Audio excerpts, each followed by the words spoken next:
What's going on today? We are going to be talking about the future of IT. Wait, hold on, I got some background. Doing the simulcast. This is the future. This is 2024. What is going to happen most likely in 2024? That's what I'm going to be talking about as far as IT is concerned. Technology today, 2024 edition, basically. So, number one, let's get right into it. First of all, my experience in IT is 16 years.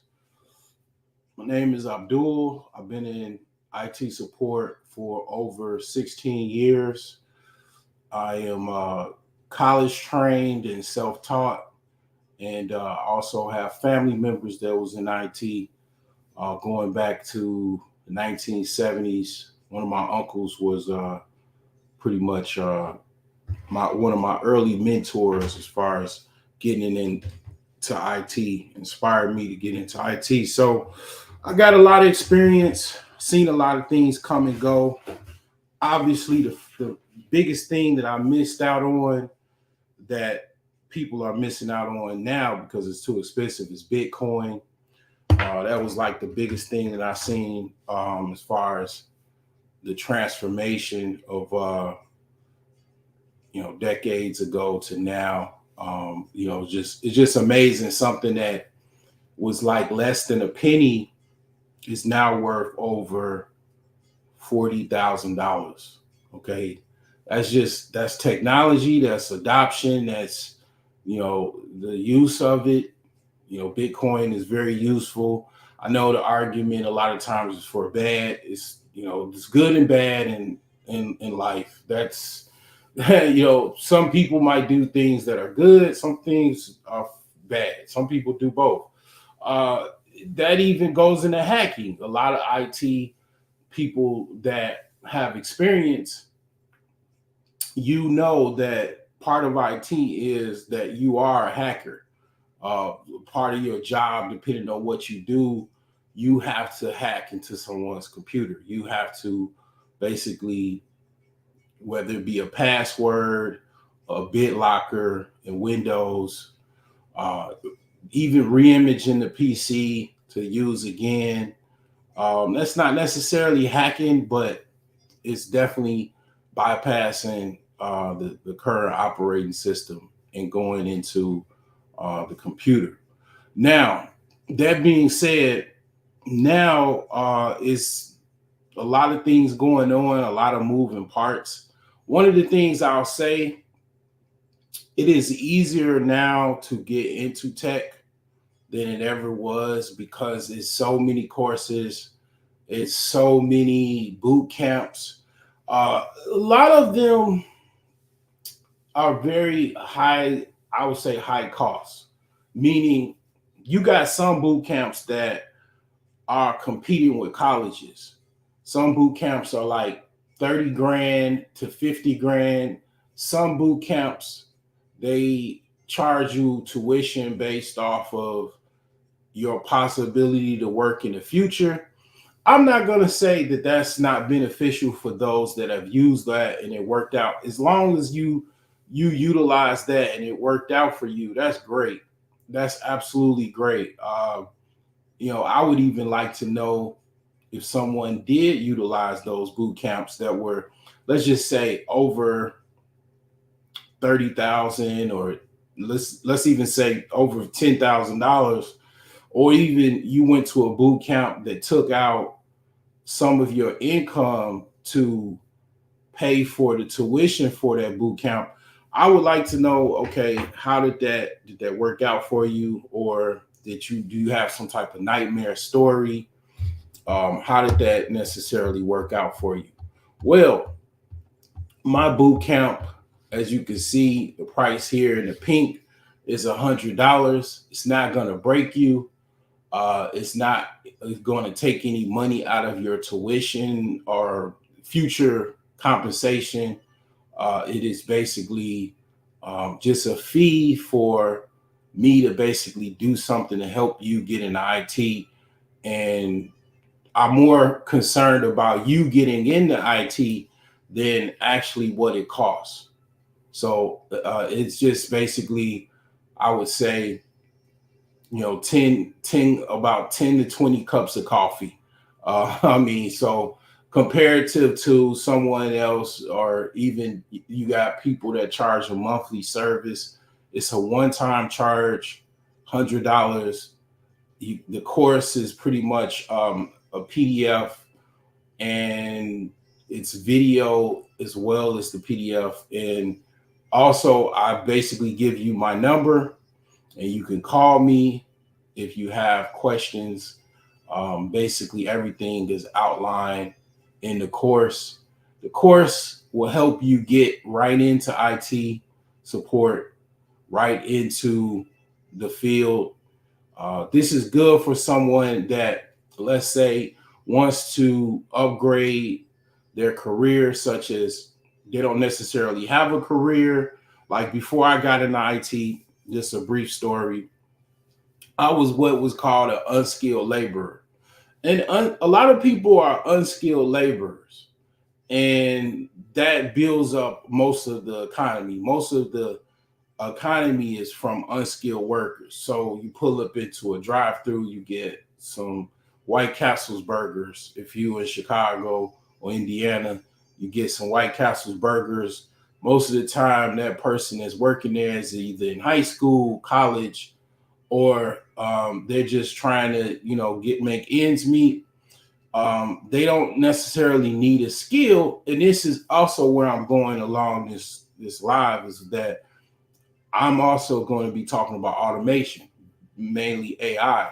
And one of the tripped out things about White Castles is that I remember going to White Castle, and I was amazed to see that it was a robot that was processing the fries, and I guess they have chicken fingers or something like that, or chicken nuggets or something, and it was literally a robot, was basically on the fries. I mean, that was tripped out when I saw that.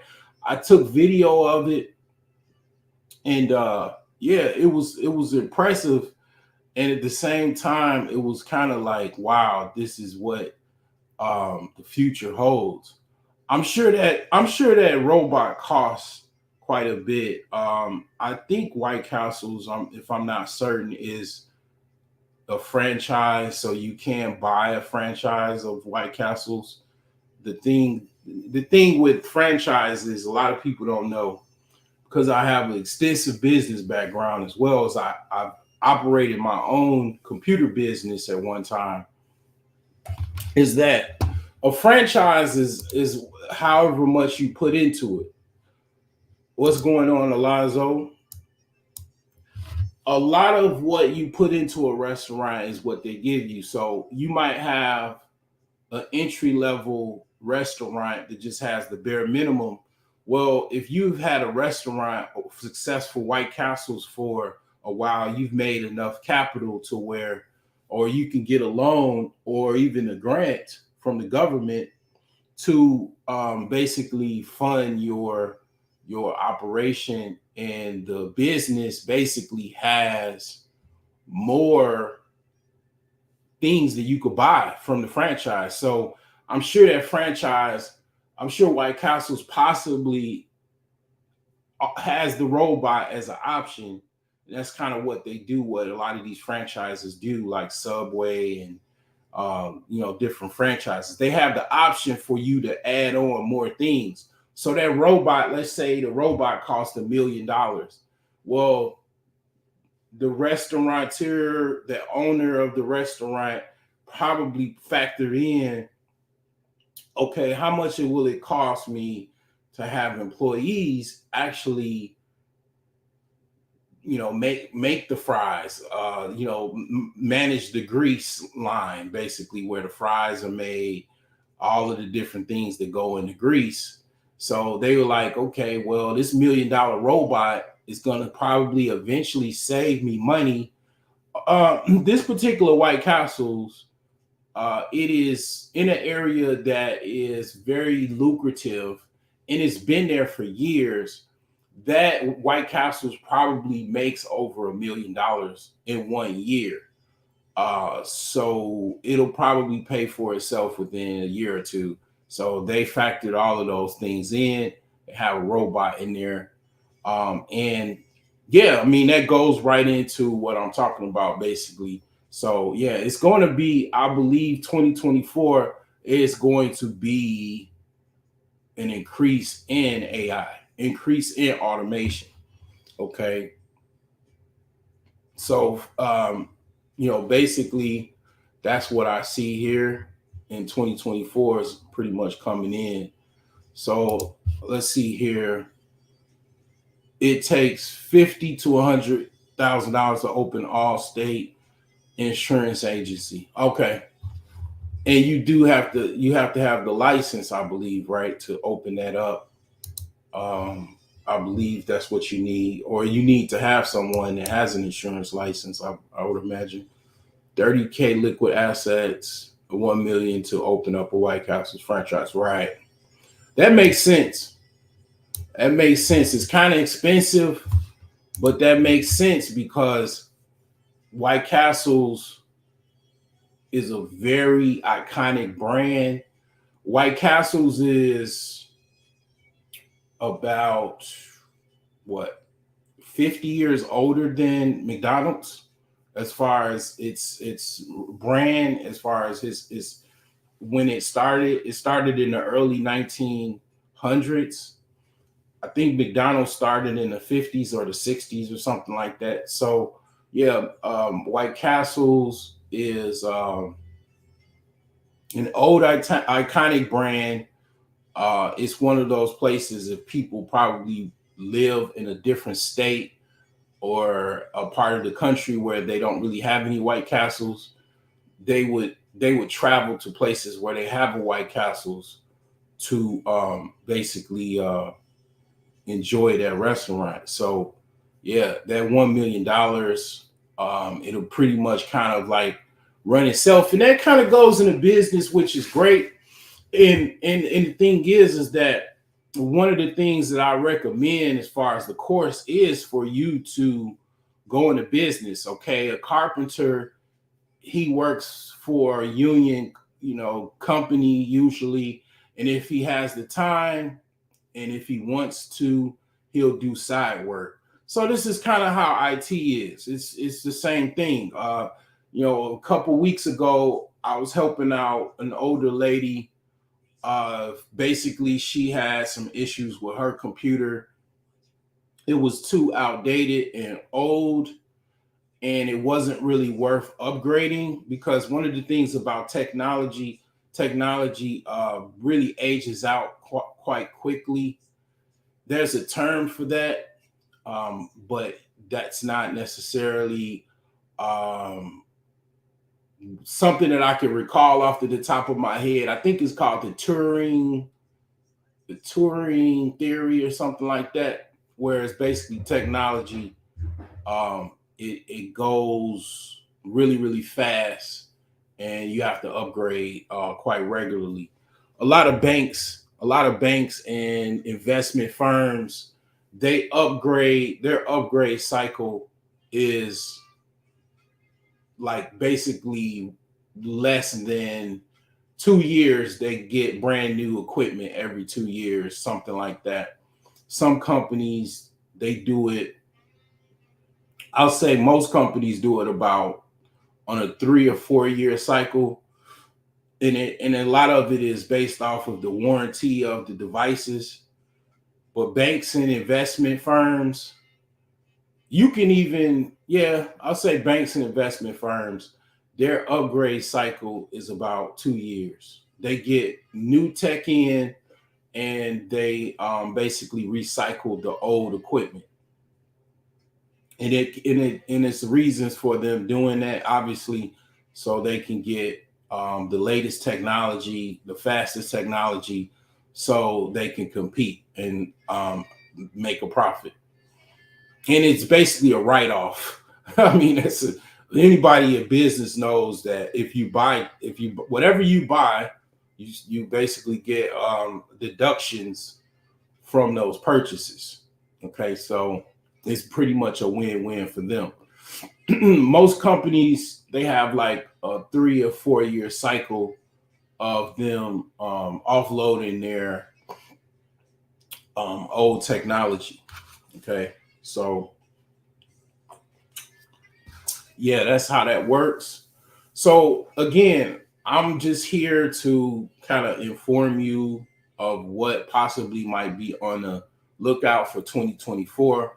Also, I'm going to be doing more technology related topics and other topics on this channel because in 2024, I'm trying to be more on this channel and more and talk about technology more, even business. I'm fine with that, even when it relates to business, and less riffraff, because YouTube has too much riffraff, and I think I'm not exhausted of it, but I'll be honest with you, it's very very exhausting.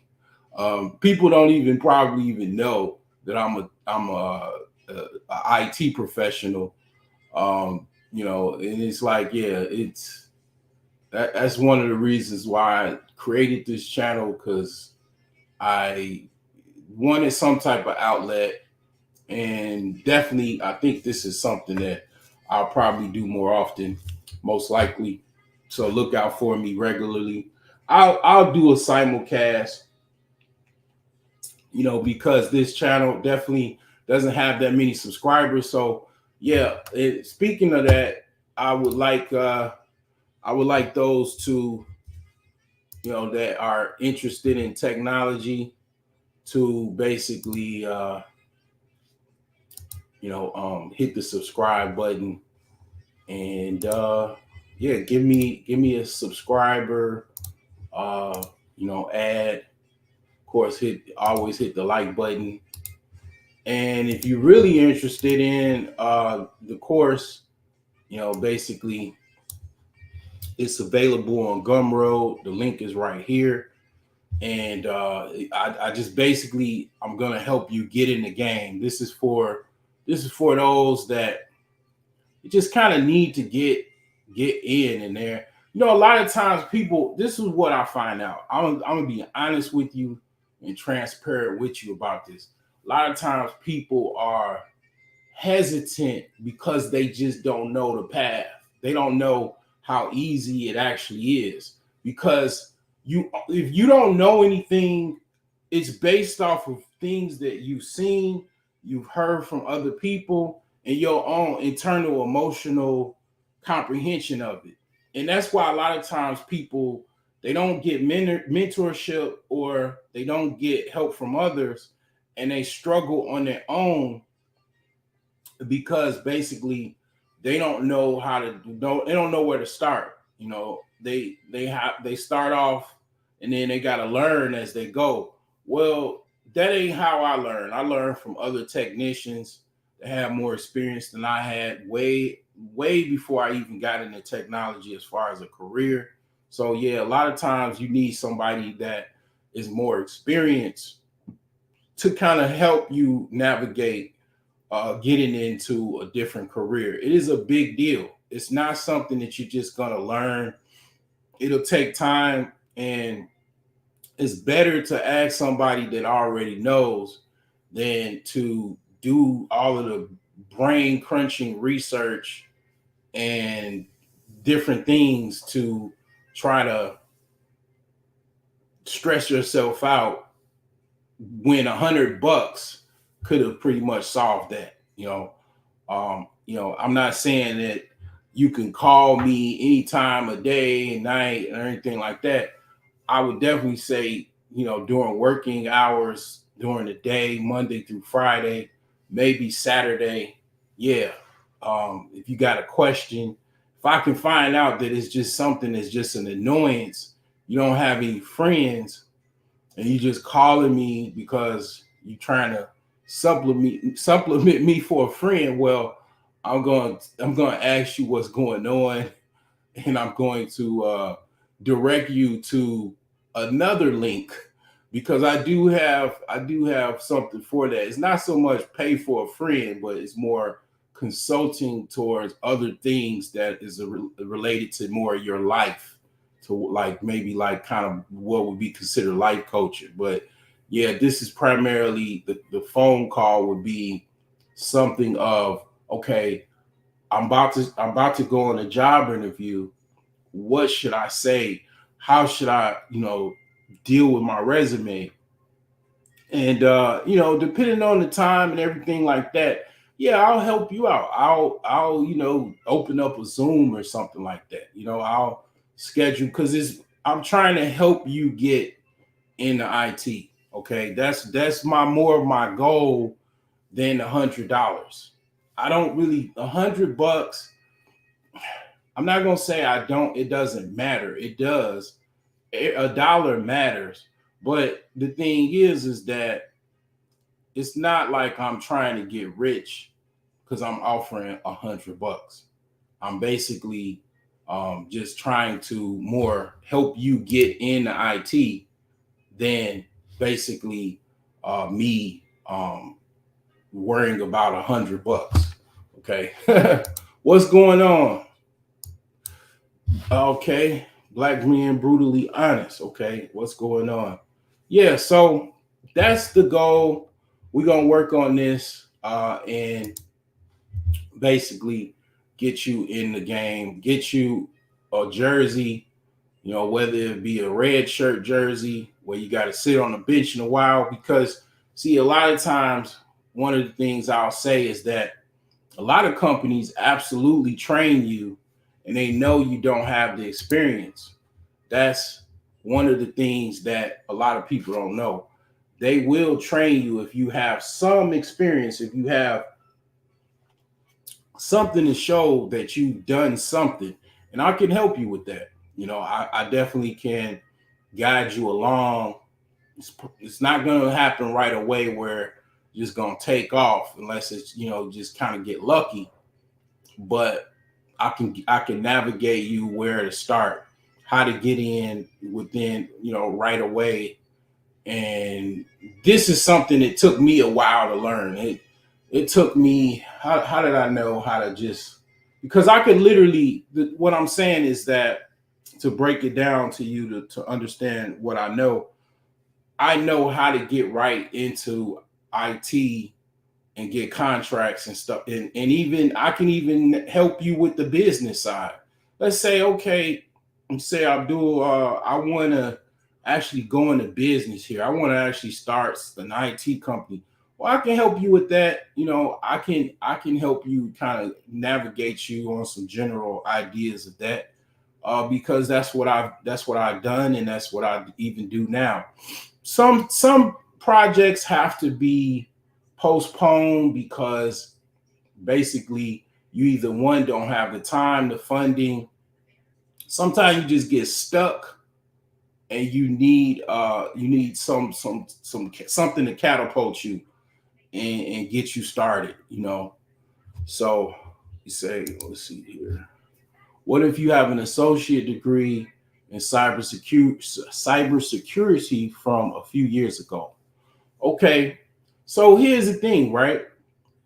In a situation like that, I can't help you. But see, here's where I will help you out. There's other people that are in cybersecurity that can help you out better than I can, because I'm not necessarily, my profession is not at this moment cybersecurity, but I can get you to a point where you can get some experience if you don't have any experience. Now, question is, do you have any IT experience outside of cybersecurity? That would be the first question I'll ask, and I'll tell you why I would want to know that. Let's say you have no experience in cybersecurity, but you also don't have any experience in IT. Okay, so the IT experience will basically kind of give you something to put on your resume from, like, basically, you, let's say you work at Burger King and then you're trying to get into cybersecurity. If you worked in IT and then you're trying to go into cybersecurity, you already have some type of IT background, some type of knowledge. That's what a recruiter's first inclination, common sense would say, this person has already been in IT. They're going trying to get into cybersecurity. There's entry level cybersecurity careers. There's entry level jobs that you could apply for. There's internships. Okay. A lot of times people be even for, I'm 40 plus, whatever the age is, you still can be an intern at 40 years old. If it just so happened that you got to be an intern, if you got to be the old dude in class or the old woman in class, I mean, it just is what it is. But the thing is that that's what I would ask you. Do you have any IT experience at all, or you this will be your first job as a cybersecurity professional? And as far as an associate degree is okay, but you need to probably a lot of employers are going to ask for some type of certificate. The industry standard and entry level cybersecurity certificate is CompTIA Security Plus. And I don't know how hard it is. I haven't looked at it. A lot of times I'm so busy, I haven't even slowed down to look at it. Maybe I will look at it. Maybe this is some opportunity here to look at this, see how you can navigate cybersecurity, because cybersecurity is one of the top high demand fields in IT. Because basically a lot of companies lose a lot of money and it's embarrassing. And last year a whole bunch of companies, the last one was Xfinity, Comcast, that had a data breach. And I'm gonna be honest with you. I'm gonna be this is a very, very good question about cybersecurity. Cybersecurity is so in demand. I'm going to tell you why. This is my opinion. I worked for a company that had a data breach, and we had to do a lot of work, and we really wasn't compensated for it, to be honest. We just got overtime, which some jobs, it is rare that you get overtime because a lot of companies are tight budgeted, and they don't feel comfortable giving out more overtime because other people will ask for the overtime. And another thing is that most companies, their scope of work, a lot of managed service companies, they have a scope of work. They have basically a playbook that they run for that business. So typically those are hours of operation that they agree upon on the contract. So anything outside of those hours, typically nobody really works outside those hours. So you won't even get any overtime because it's not within outside of business hours. So back to cybersecurity. Cybersecurity basically is very new to a lot of companies. That's why it's so valuable, in my opinion, because a lot of companies, you would be surprised how many multi-billion-dollar corporations, definitely million-dollar corporations, that do not have adequate cybersecurity. Okay, they don't have enough cybersecurity. They don't have enough skilled cybersecurity professionals. Their network is very vulnerable to a cyber attack. It's something that is very much still working on work in progress, and a lot of companies just don't. You'll be surprised. You'll be surprised. Most people don't know about IT. Even a CEO, if they're not experienced in technology, they know about business, they know about reports, they know about accounting, they probably have an MBA, they know about business, of course. They don't know about any, they don't know what a subnet mask is. Okay. They don't know what a MAC address really is. They can't really, it doesn't compute with them. So the CTO should know, but the CTO, he is more business when you're in CTO. Some CTOs have the experience, have a technology background, but some companies don't even have someone that will be considered a security officer. Okay, uh, like basically someone that works in cybersecurity that is basically complementary to a CTO. They don't like these companies are behind in that, and they don't have the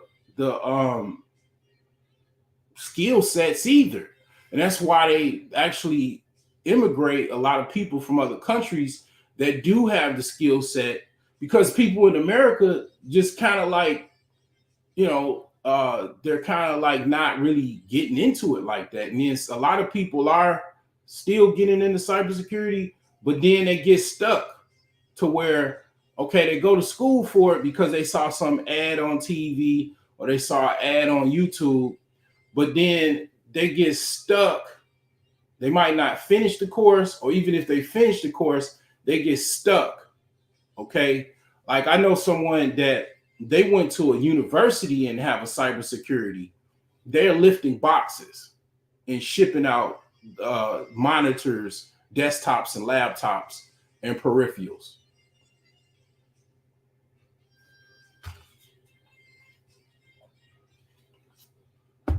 That's what they're doing with that cybersecurity degree from a top university. So I would say that basically you should probably look into someone that is in cybersecurity and pay for some mentorship. Okay. Um, I mean, you probably know who's into cybersecurity. I'll just say that. I mean, sometimes I know people have, problems with people and stuff like that. Business and emotions don't mix. Okay. Business and emotions and how you feel about people, if you don't like them, it doesn't really mix. At the end of the day, your financial well-being that you will get from the income of a job will trump, basically, not no point intended, will trump any emotions you have for somebody. It's kind of like going to your little brother that smacked you upside the head while you were asleep and y'all had a serious fight. Well, if that little brother just so happens to know how to work in cybersecurity and you need to get cybersecurity, you have to humble yourself and ask that little brother for some help. And maybe you know what I'm talking about, but that's pretty much what I'm saying. Okay. So yeah, it's definitely people that are above my understanding of certain fields because I haven't worked in there. Okay, I went to college, I went to university to be a programmer. Do I know how to program a little bit? Yeah. Have I ever worked as a programmer? Something I'm still working on. Cybersecurity, do I have any experience in that? Yes, somewhat on the ground floor where I was in a company that had a cybersecurity attack. I was one of the persons on the ground to assist in getting those machines back up. Did I make a whole bunch of money from it? No, I just got overtime. It's pretty sour to go travel somewhere and work long hours and just to get overtime, but it was part of the job. basically I signed up for that job and I learned, okay, this is what I learned about cybersecurity. This is what I know about cybersecurity. This is something to this. I took that information and I stored it in my brain and I said, okay, one day I'm going to basically be able to assist possibly other companies with cybersecurity.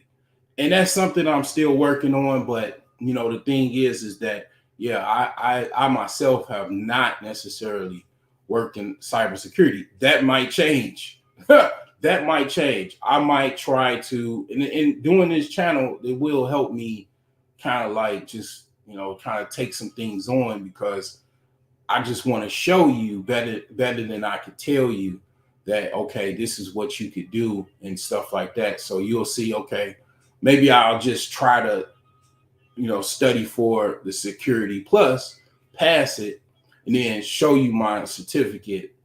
And then maybe that'll help you try to navigate that. There are also other certification. I think it's the CISSP or something like that. There's quite a few certifications in cybersecurity, but the entry level is the Security Plus, basically certification. And those are it's different courses on YouTube that are free, of course, that will you could just play, and then they have the Security Plus entire exam as far as what they have on there on the video, and they have it all over the internet. And that's basically what I started off. Number one was, it's easier to get in tech now than it ever was. You have people that you can go to that have channels like myself that'll navigate you, help you get along, and then you got basically a lot of technology to answer those questions more in detail. So literally, like what you asked for, I could basically pull up Chat GPT, and I can pretty much come up with a full. Let me see here. What you should do. Like I could literally, okay, let's put up how to get into cybersecurity, and that goes into my number two, the automation. Basically automation is going to be more automation. But you didn't, that's common sense. You probably already knew that. They already had automation last year. They've had automation for years. So, okay. So here's the thing here. So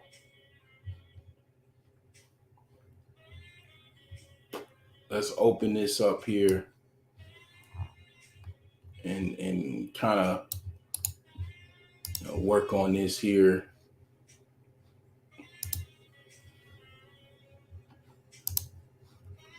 So we can see what we have to do here, because we got to put this, I got to make a notepad here. All right.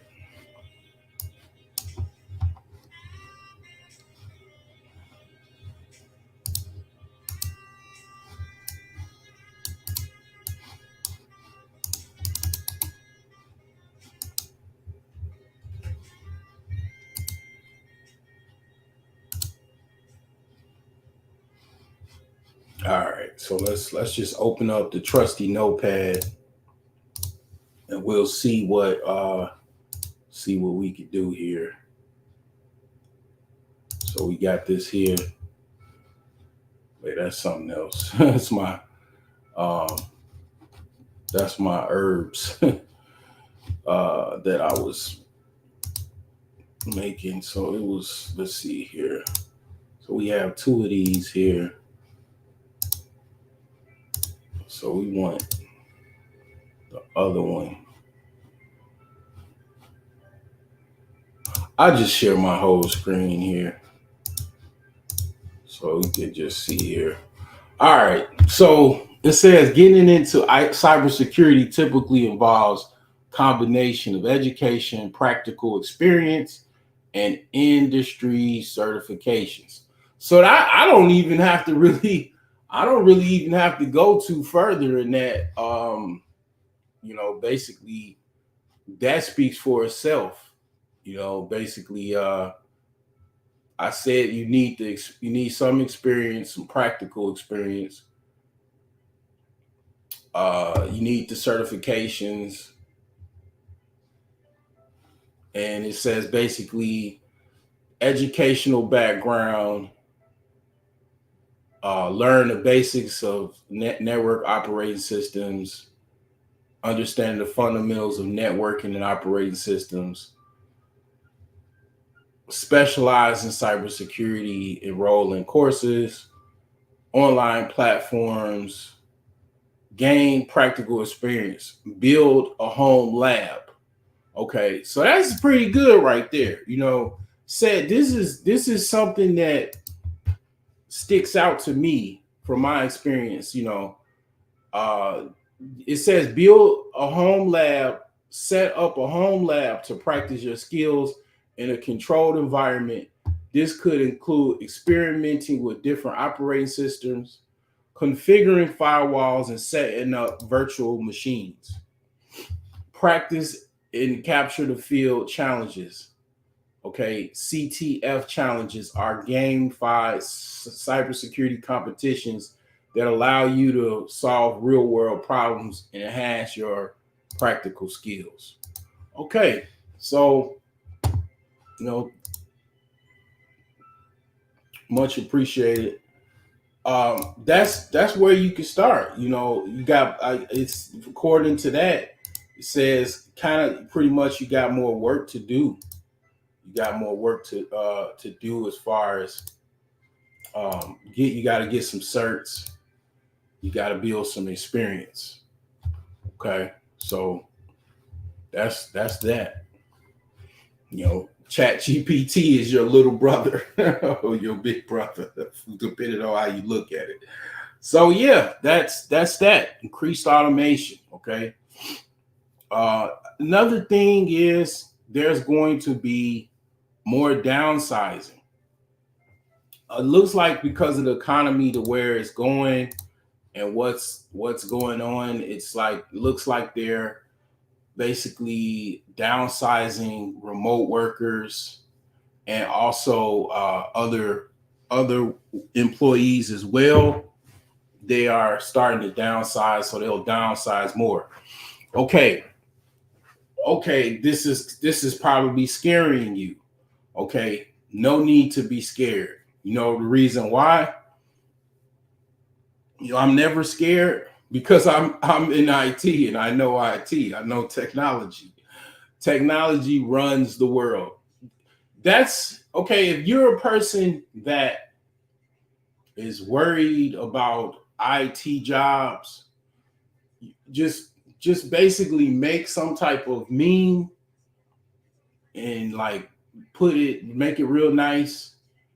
Make it a picture, print it out somewhere to some photograph company that makes posters. They got companies that make posters for you. Make it a poster and put it on your wall. IT runs the world, or technology runs the world. So you remind yourself that basically uh, you know how to deal with technology. There's going to always be jobs in technology. It's like a nurse. Technology is like a nurse job, a doctor job, or trucker. Like if you're a trucker, it's like that because basically they need people to work on technology. The average person does not know how to unlock their BitLocker password, but you do. So you will be the go-to person to do that. Those things can even be done remotely.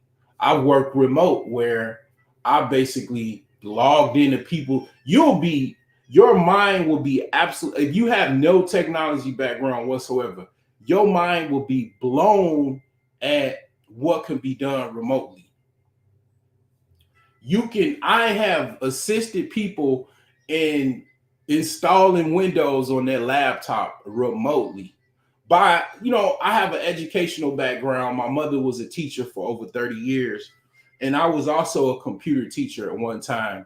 So I know how to educate people as well. So I can talk people if they relatively are able to grasp how to basically fix their computer remotely, because I've done it for so many years. One of my first jobs back in 2007 was working help desk, and that's you talking to somebody over the phone. So I got good at it over the years. The thing is that it's about customer service. Being patient and listen to the problems and issues, and then taking a step forward and just grasping things by the horns. Basically, just taking the computer, immediately logging into the computer with the permission of the person you're helping, and just taking over. Because you have more experience. That's why they called you. Get right to work type of thing. So yeah, the technology is going to be here. Okay, even if it's a downside or a downtrend, there's new startups starting every year. There's new jobs. There's new opportunities for yourself in business, for yourself in a career. Uh, that's why I got into IT, because when I realized, I'm gonna be honest, I'm gonna tell you another story. So me and one of my friends, we were in business together. We were more like business associates, but we were friends. I used to come to his apartment. He used to come to my apartment, buy some computers. We would spend money with each other and buy computer parts and stuff like that. So the thing with one of the things that I remember during that time was, it was basically a downturn in the economy. It was 2008, and it was going into 2009, and so on and so forth. And people would, even myself, was just, they didn't have a good outlook on jobs and everything like that. There was a lot of people unemployed, a lot of people out of work, but technology was still going. It was still people during that time that were working as well. And it did not stop. Even though people thought it was going to stop, it didn't stop. Then you also, here's another thing. There's an avenue that I've never worked. You got the government sector, the federal sector. There's federal IT jobs and there's state IT jobs. So you can get a government job and it's more secure. You got pensions now. It's not so much you have to rely on other things. Actually, I think they phased out pensions. It depends on what state you're in. But like in Illinois, I don't think they have pensions. I think they have more of a 401k, I think, type of thing. But the thing is more job security. You get a full retirement after so many years. So, it's a lot of avenues you can go into IT, but 2024, look for more downsizing. Okay, look for even companies going out of business. So that's pretty much it. If you got any more questions, let me know. Basically, this is something that you can get into right away. You don't have to wait. You don't have to you know question, can I get an IT? You can get an IT. You can get an IT. You can get an IT.